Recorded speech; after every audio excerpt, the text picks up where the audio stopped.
The meeting room fell silent as the hologram of the alien diplomat flickered and disappeared.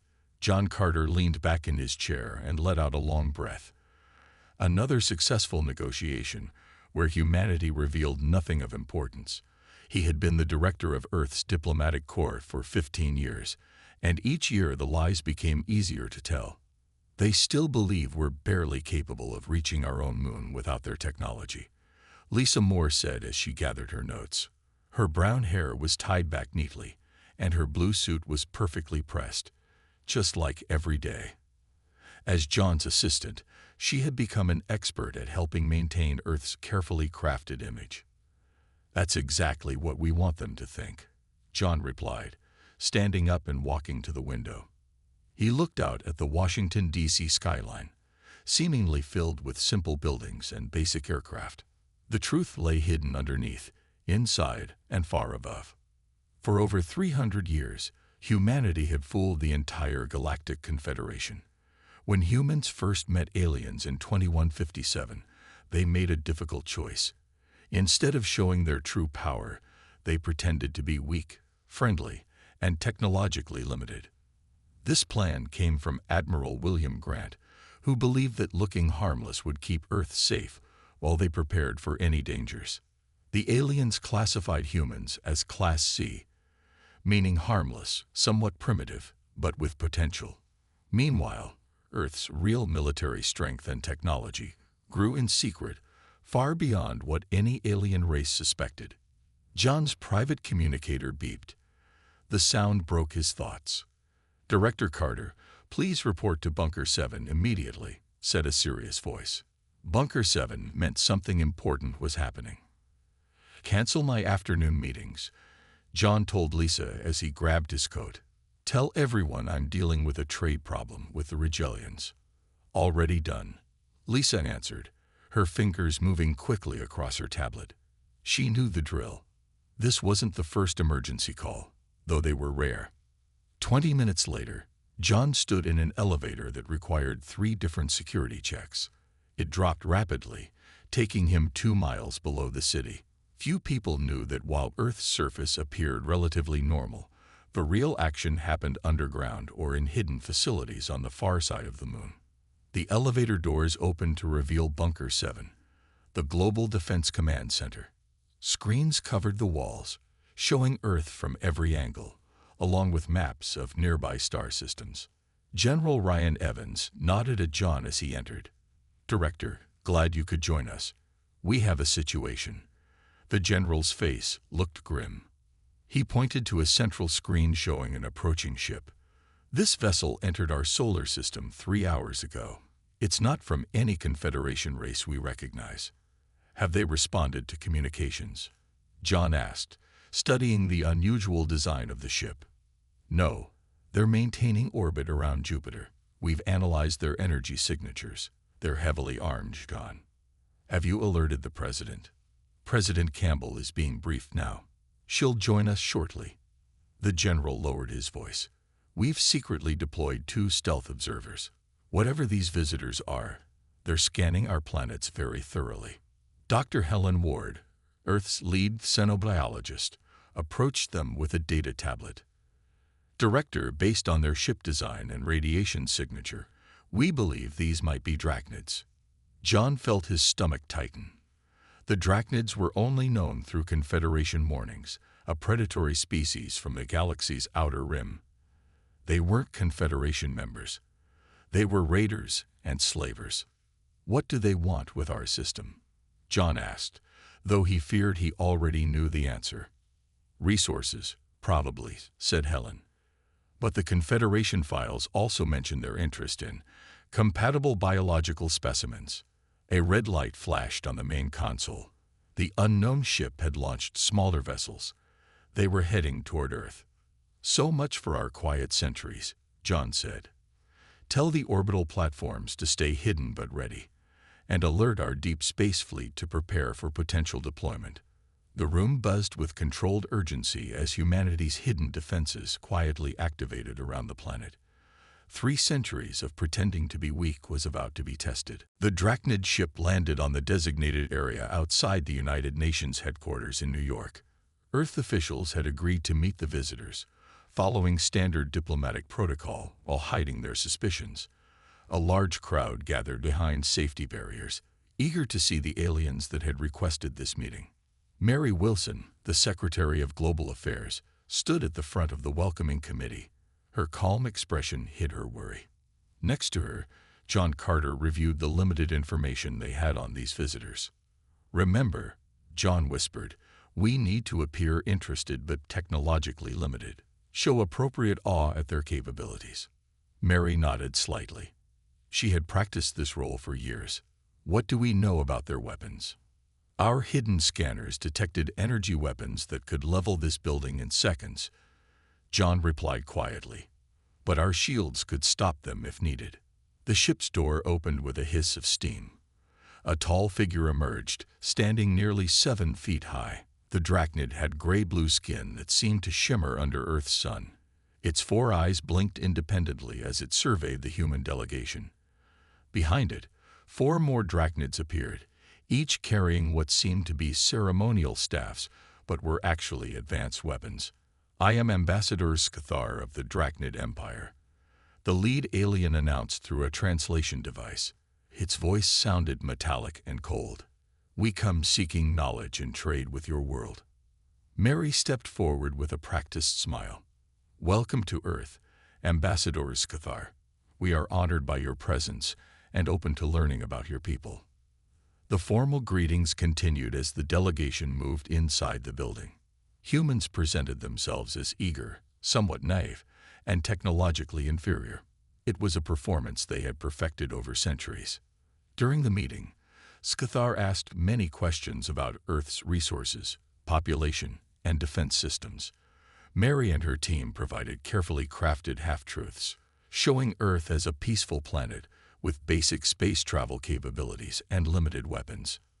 "Your children seem quite remarkable," Scathar commented while viewing images of Earth's schools and families. "Their neural systems must be highly adaptable to learn so much in their early years."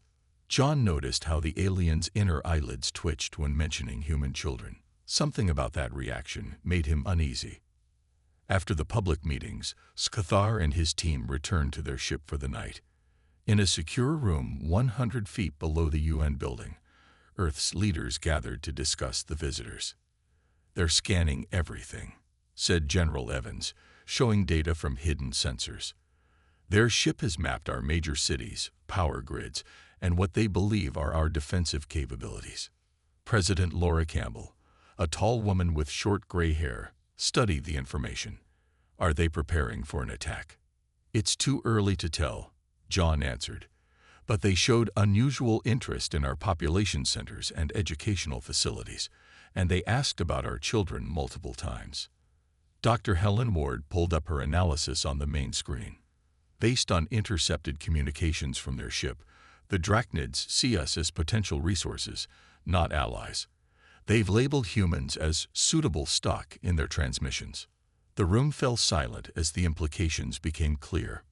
"What are our options?" President Campbell finally asked.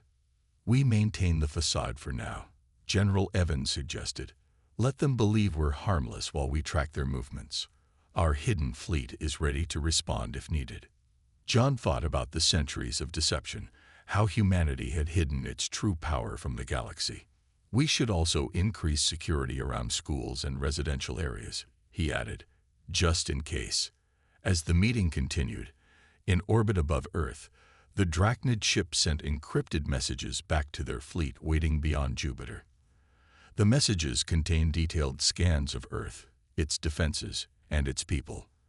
The report ended with a simple conclusion: planet suitable for harvest. Minimal resistance expected. Special focus on juvenile specimens for neural extraction. The Drachnids believed they had found easy prey. They had no idea what humanity was truly capable of. Night fell over the small town of Pine Creek, Nebraska. Stars twinkled in the clear sky above the elementary school where a science camp sleepover was taking place. 73 children between the ages of 8 and 12 slept in their sleeping bags in the gymnasium, excited about the astronomy activities planned for the next day. Among them were 10-year-old twins Samantha and Daniel Brown. They had begged their father, Colonel Richard Brown, to let them attend. Though he worked in what the public knew as satellite communications, Colonel Brown actually commanded a fleet of Earth's secret space warships. He had finally agreed to let his children join the camp, knowing the town was safe and quiet.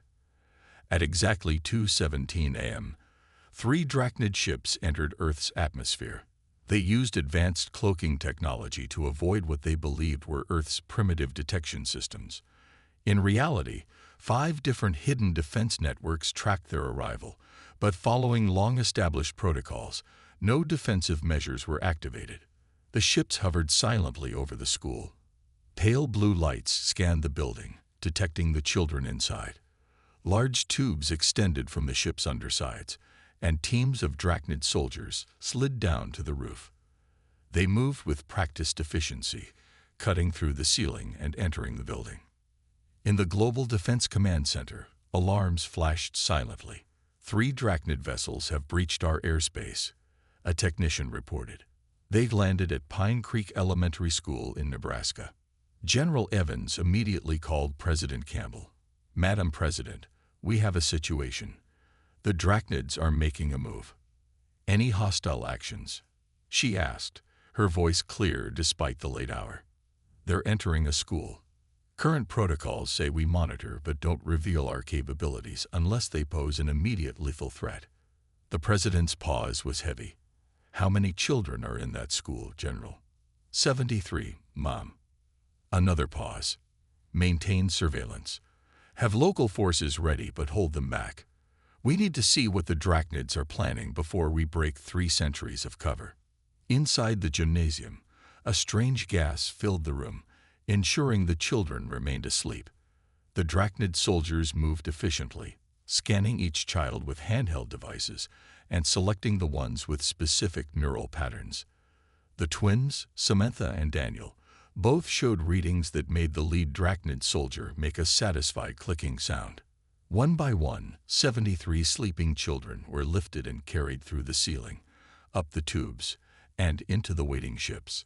The entire operation took less than 15 minutes.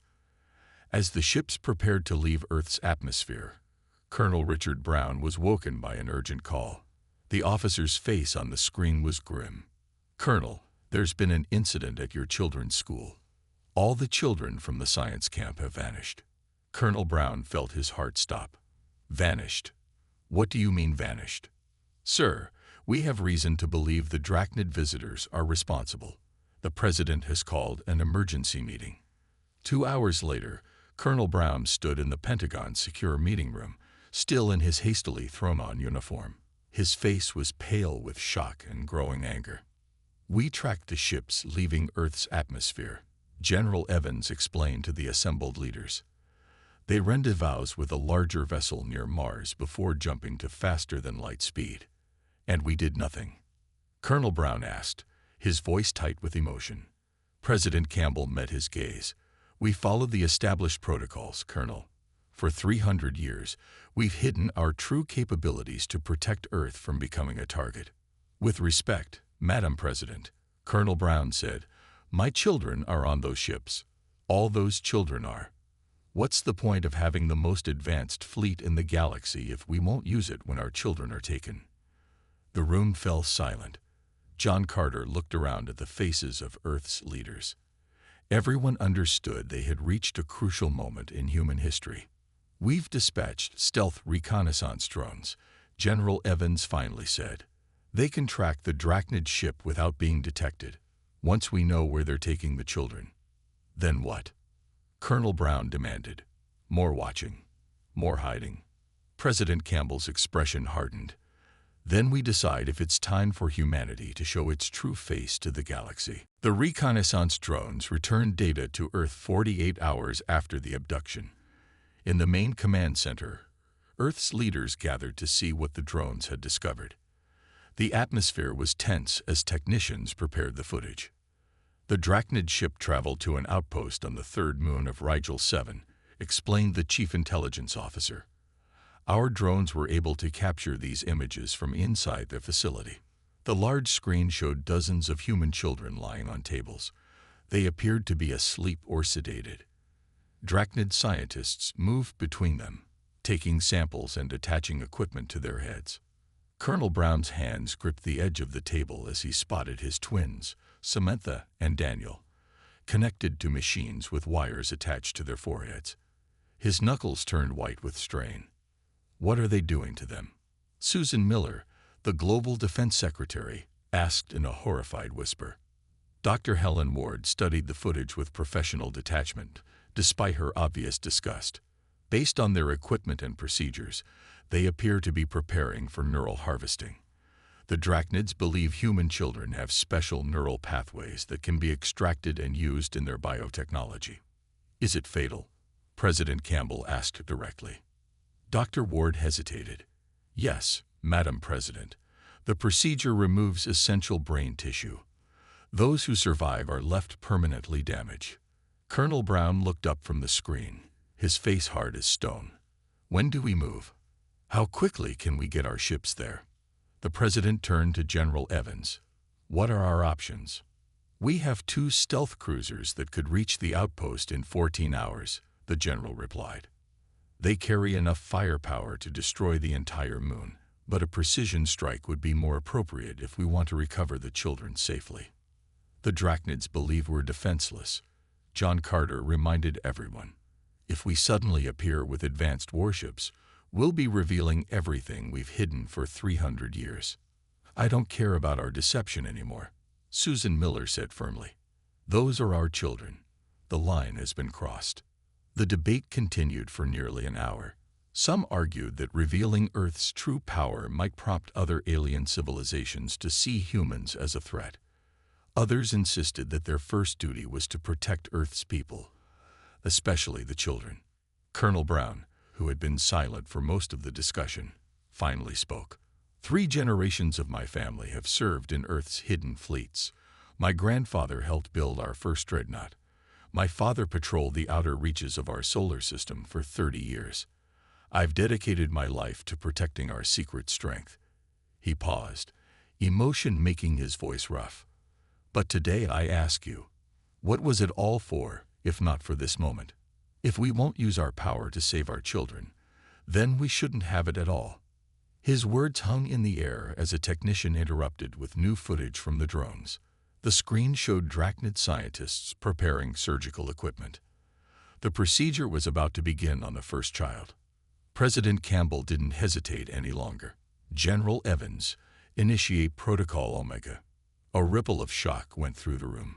Protocol Omega meant the end of humanity's deception. Are you certain, Madam President? General Evans asked. Once we activate our hidden defenses and reveal our fleet, there's no going back. The President looked at the screen, where a Drachnid scientist held a cutting tool above a sleeping human child's head. Then she looked at Colonel Brown, whose eyes held a desperate plea. I've never been more certain of anything, she said firmly. Humanity has hidden long enough. Send the order to all commands. Deploy all assets. Show our true face, and bring our children home. General Evans nodded and turned to his communications officer. Send the code to all Earth forces. Omega Protocol is now active. Across Earth, in deep underground bases, mountain hideaways, and secret orbital platforms, red lights began to flash. The message was the same everywhere. Omega Protocol active. Reveal all forces. Prepare for combat operations. After 3 centuries of pretending to be weak, humanity was about to show the galaxy its true strength. Across the Earth, hidden doors began to open. In the Rocky Mountains, an entire mountainside slid away to reveal a massive hangar filled with warships. Under the Pacific Ocean, the seafloor split apart as a launch bay rose to the surface. On the far side of the moon, dust that had hidden secret bases for centuries was blown away as ships prepared for launch. The Confederation ambassadors on Earth were rushed to a secure viewing area. They needed to see what was happening, to understand that Earth had never been the weak, simple planet they believed. What is the meaning of this? Demanded the Regellian ambassador as guards led him to the room. His gray skin had turned almost white with shock.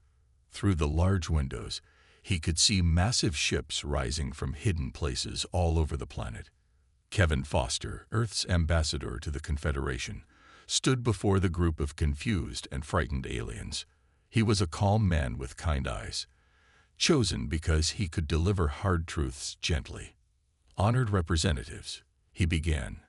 For 3 centuries, Earth has hidden its true nature from the galaxy. We pretended to be weak and technologically limited because we feared that our power might make us targets, or worse, that we might become conquerors. On screens around the room, images showed Earth's hidden fleet assembling in orbit. There were thousands of ships, from small fighters to massive dreadnoughts that stretched over a mile long. The Earth you thought you knew was a careful deception, Kevin continued. We are not a Class C civilization. We have never been. The Arcturian ambassador, his 4 eyes blinking rapidly, pointed at the screens. Those ships have planet-killer capabilities. You've been lying to the entire Confederation. We have, Kevin admitted.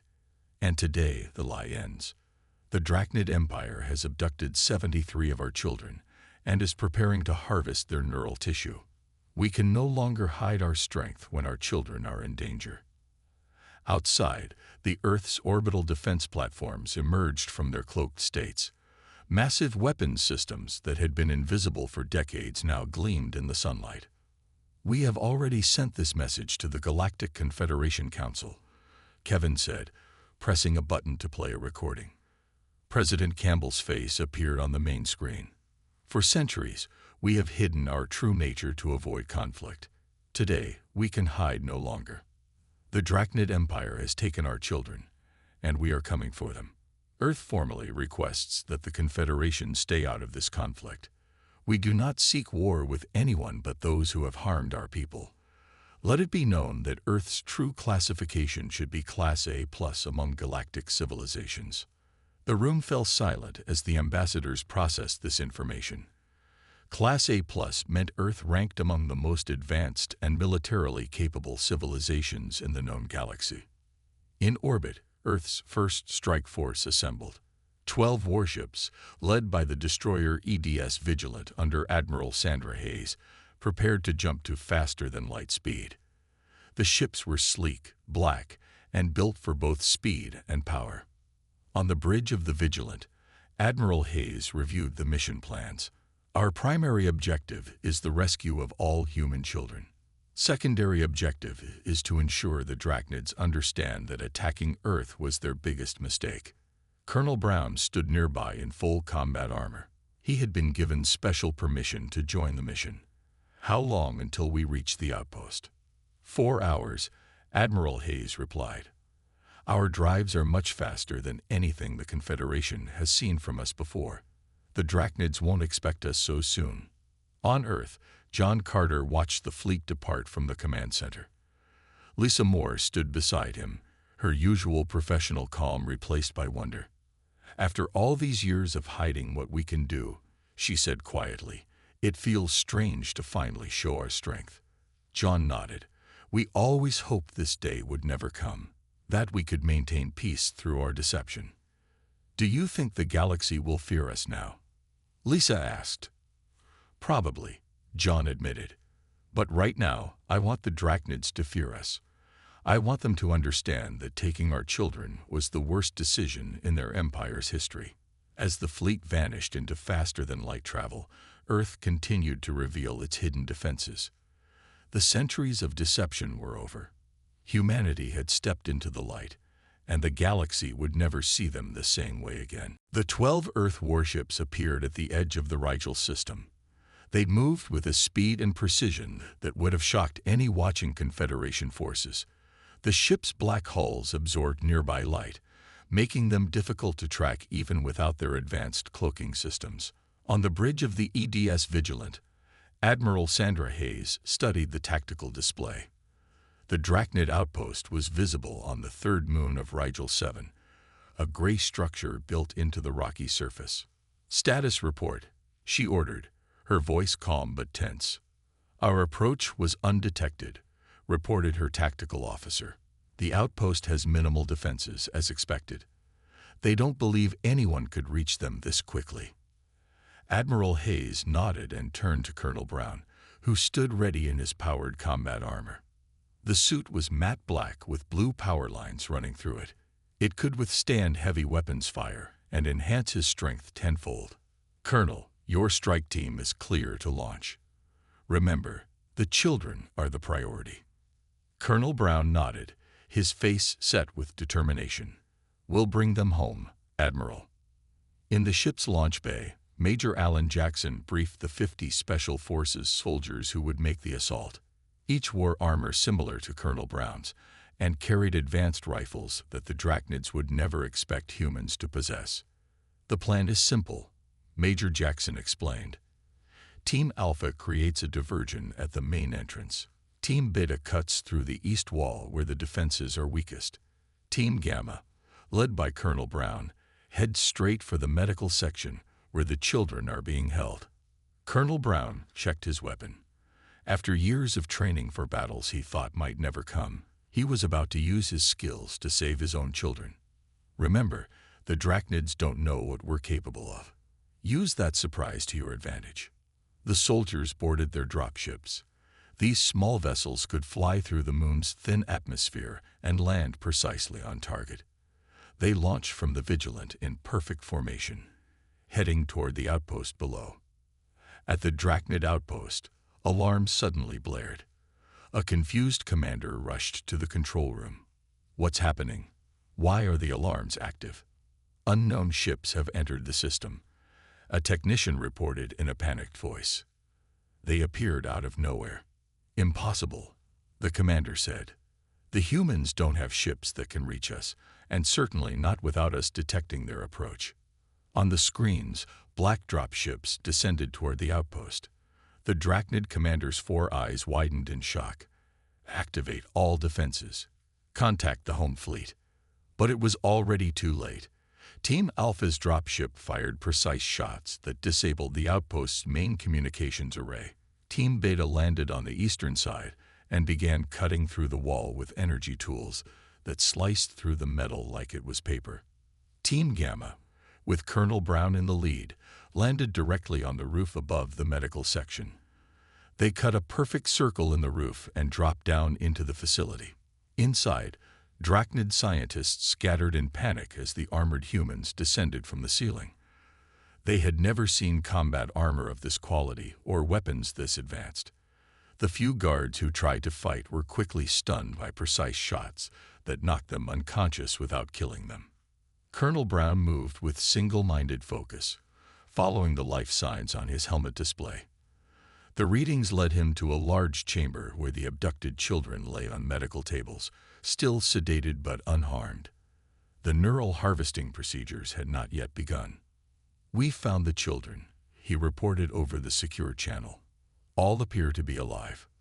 He moved quickly to the table where his twins lay.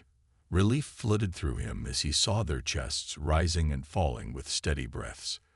Medical officers from his team began disconnecting the alien equipment and preparing the children for evacuation. A Drachnid scientist tried to block their way, holding a scalpel in its trembling hand. "These specimens are property of the Drachnid Empire. You primitive humans have no right." Colonel Brown raised his weapon. "They are our children," he said simply, "and we have come for them." Throughout the outpost, Earth's special forces moved with overwhelming efficiency. The Drachnids had expected no resistance, certainly nothing like the precision strike force they now faced. Within 20 minutes, all 73 children were secured, and the strike teams began their withdrawal. From her ship, Admiral Hayes watched the operation unfold exactly as planned. "Prepare medical bays for the children," she ordered, "and send a message to Earth. Rescue operation successful. All children recovered alive." The first battle between humanity and the Drachnids was over almost before it began. But the war was just starting. As the rescue ships jumped back to Earth, intelligence officers began searching the Drachnid outpost's computer systems. What they found sent a wave of alarm through the fleet. The abduction of the children had not been an isolated incident. It was the first stage of a planned full-scale invasion of Earth. Admiral Hayes called an emergency meeting on the bridge of the Vigilant. The Drachnids have positioned their main fleet at the edge of our solar system, she explained, pointing to the tactical display. They were waiting for confirmation that humans would be suitable for harvesting before launching a full invasion. The display showed over 300 Drachnid warships waiting just beyond Pluto. They had weapons capable of destroying entire cities. "Have they detected our fleet yet?" asked Major Jackson. "No, they still believe we're defenseless," Admiral Hayes replied. "But that will change soon. They're expecting a report from the outpost within 12 hours. Colonel Brown, who had been checking on his still sedated children in the medical bay, joined the meeting. "What's our plan?" "We need to warn Earth," Admiral Hayes said. "The President needs to know we're facing a full invasion force." Meanwhile, on Earth, the revelation of humanity's true power had thrown the Galactic Confederation into chaos. An emergency session had been called, with representatives from all member species demanding answers. Dr. Julie Davis, Earth's leading historian, stood before the assembled aliens in the United Nations chamber. The mood was hostile, with many species feeling betrayed by centuries of human deception. "Why did humans hide their true capabilities for so long?" demanded the Arcturian representative. "Was it to spy on us? To gather intelligence for eventual conquest?" Dr. Davis shook her head. "No, it was because of our own violent history. Humanity nearly destroyed itself multiple times before we reached the stars. We feared that our capacity for war might lead us to become conquerors if other civilizations saw us as threats." "So you lied to us for 300 years," the Proximan delegate said coldly. "We did," Dr. Davis admitted. "We chose restraint over truth. We chose to appear weak rather than risk becoming the kind of empire that would abuse strength." The debate continued as an urgent message arrived for President Campbell. She excused herself from the chamber to take it in a secure room. Admiral Hayes' face appeared on the screen. "Madam President, we've successfully rescued all the children. They're safe and will be home soon. But we've discovered something alarming. The Drachnids have positioned their main fleet at the edge of our solar system. They're planning a full invasion." President Campbell's expression hardened. "How many ships?" "Over 300, ma'am. Planet killer class weapons." "How long do we have?" "Less than 12 hours before they realize something's wrong at the outpost." President Campbell thought for a moment. "I'll deploy our main fleet immediately. The EDS Defender will lead the response." The EDS Defender was Earth's most powerful warship, a dreadnought nearly 2 miles long with weapon systems that could rewrite local physics. It had remained hidden in a massive underwater hangar beneath the Atlantic Ocean for 50 years. "The Confederation is in an uproar over our revelation," the President continued. "But that's a diplomatic problem for another day. Right now, we need to focus on the Drachnid threat." Admiral Hayes nodded. "We'll rendezvous with the main fleet as soon as we've delivered the children safely to Earth." As the communication ended, President Campbell returned to the Confederation chamber. The debate was still raging. "Earth has betrayed the trust of the entire galaxy," the Regelian ambassador was saying. "How can we ever trust humans again?" President Campbell stepped to the podium. "Representatives of the Galactic Confederation, I understand your anger and sense of betrayal. But right now, we face a more immediate threat. The Drachnid Empire has positioned a war fleet at the edge of our solar system with the intention of invading Earth and harvesting our people." The chamber fell silent. "For 3 centuries, we hid our power from the galaxy. Today, we will use that power to defend not just ourselves, but potentially many other worlds that the Drachnids might target. The Earth Defense Fleet is mobilizing. We ask only that you stay out of our way." As she spoke, the massive form of the EDS Defender rose from the Atlantic Ocean, water cascading from its black hull. Across Earth, the full might of humanity's hidden military prepared for war. The time for hiding was over. The time for action had come. The battle at the edge of the solar system lasted less than 6 hours. The Drachnid invasion fleet, consisting of over 300 warships, had no warning when 27 human vessels appeared around them. The aliens had expected to face a primitive civilization with basic defenses, not warships with technology that seemed almost magical. Captain Frank Peterson stood on the bridge of the EDS Defender, watching as his ship's advanced targeting systems locked onto 89 Drachnid vessels simultaneously. "All weapons ready, sir," his weapons officer reported. "Fire," Captain Peterson said simply. Beams of energy that bent the very fabric of space shot out from the Defender. The weapons hit their targets with perfect accuracy. Drachnid ships began to vanish from the tactical display, some splitting apart, others imploding as their power cores failed. The remaining human ships moved with precision that shocked the Drachnid commanders. The aliens tried to regroup, to mount some kind of defense, but they had prepared to fight a weak opponent. Instead, they faced an enemy that had spent centuries perfecting the art of war while pretending to be peaceful.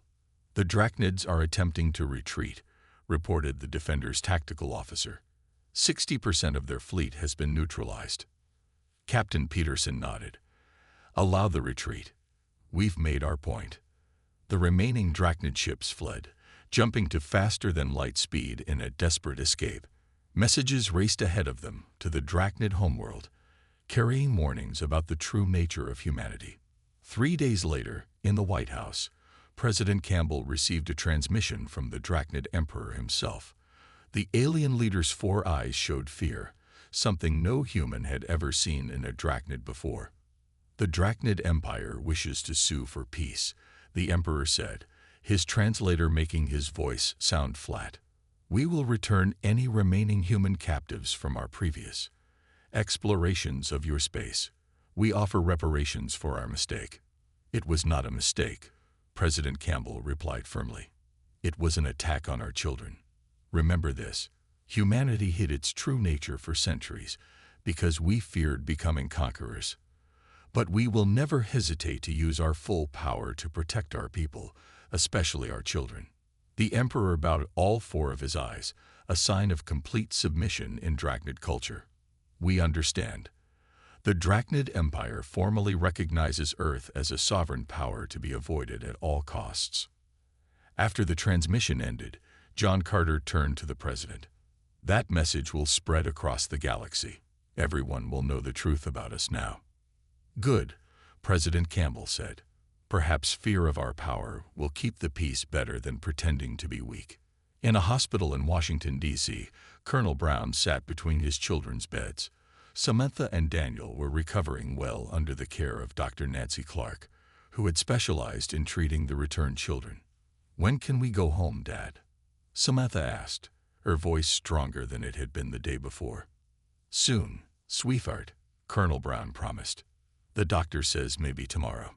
Daniel looked out the window, where a previously hidden defense satellite now openly patrolled the skies. "Everything's different now, isn't it? We don't have to pretend anymore." Colonel Brown nodded. "Yes, that's right. We don't have to hide who we really are." A week later, President Campbell addressed the people of Earth from the Oval Office. Billions watched as she explained the centuries of deception and the dramatic events that had ended it. "For centuries, we pretended to be less than we are," she said. "We feared that our strength might lead us to become conquerors. Today, we have shown that our greatest strength isn't in our weapons, but in what we choose to fight for." She paused, looking directly into the camera. "We will never again hide our true nature, but neither will we abandon the principles of restraint and peace that guided our deception. Let the galaxy know that humans will never seek war, but we will move heaven and earth to protect our children." Across Earth, people looked up at the sky with new eyes. In parks and schoolyards, children played while visible defense systems watched protectively from above. In orbit, human ships now openly patrolled the space around their world. The Galactic Confederation had reclassified Earth as a major power and began reassessing centuries of assumptions about human civilization. Some species feared humans now, others sought new alliances, but all understood one important truth. Humanity's greatest deception had been hiding not just their power, but their resolve to use that power when it truly mattered. The era of pretending was over. The era of truth had begun.